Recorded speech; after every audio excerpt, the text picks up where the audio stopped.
makes me sick to think doing happy in your skin is worth it. To think like war.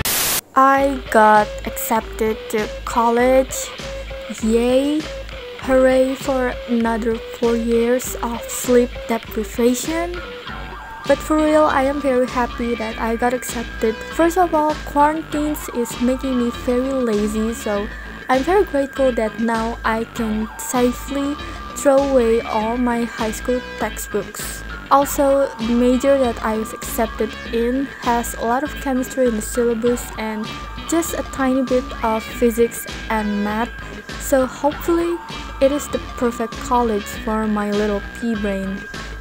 This actually isn't the video I planned for my comeback, but somehow after I got accepted, I just lost motivation to make that video. I mean, it will come out soon enough, but not now.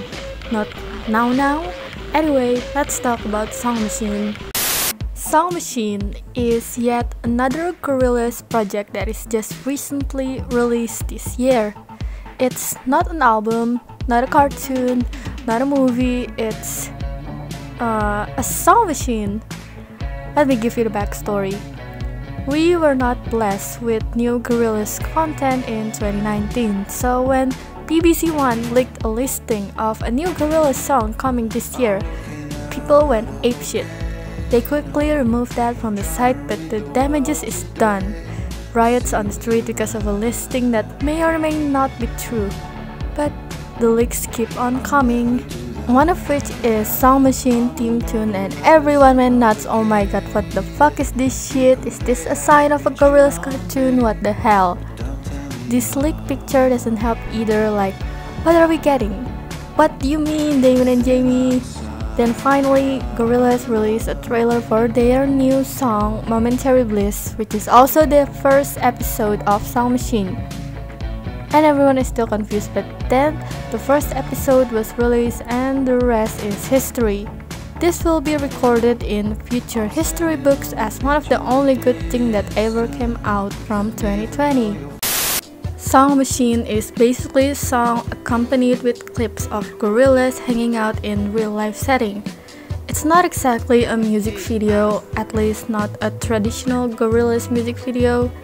As of making this, there are 3 songs released, and I think they are all welcome addition to Gorillaz discography.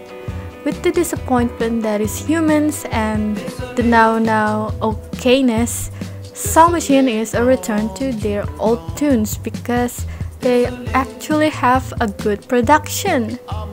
Okay, I don't think humans and the now as a whole have awful production, but they are very inconsistent to many, including myself. With Song Machine, it's just so great. All the songs are bangers so far. I'm not Anthony Fantano, so I just can't exactly put it in words, but they are all very reminiscent of the goodness that is their first 3 albums. I'm really happy that Damon finally stopped using that megaphone autotune for every song. It works really well in Feel Good Inc. and Rhinestone Eyes, but it was really overused in the later albums. Sometimes I just want to hear Damon's raw voice, you know? Anyway, here's my worst best songs, and again, none of these songs are bad, they are all really great. The video itself is really cute, I suppose. The line did a splendid job with the animation. It's not easy to replicate Jamie Hewlett's art style, let alone animating it. I mean, can you imagine having to draw those ears 34 times to get 1 second of animation? It definitely feels more limited compared to their traditional music videos. There are some animation recycle which is not exactly new in Gorillaz. Hell, I think Jamie admitted that the reason why MTV Cribs is edited like that is to save animation budget. It's great, it saves on animation time because they did that thing on Cribs where they rewind forward, rewind forward.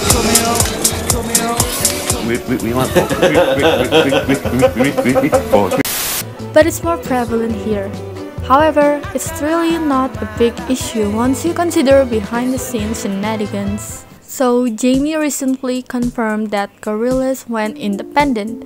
Parlophone still have the rights for the music as far as I know, but they do not give Gorillaz the budget for music videos. So where the budget come from? Sponsorships.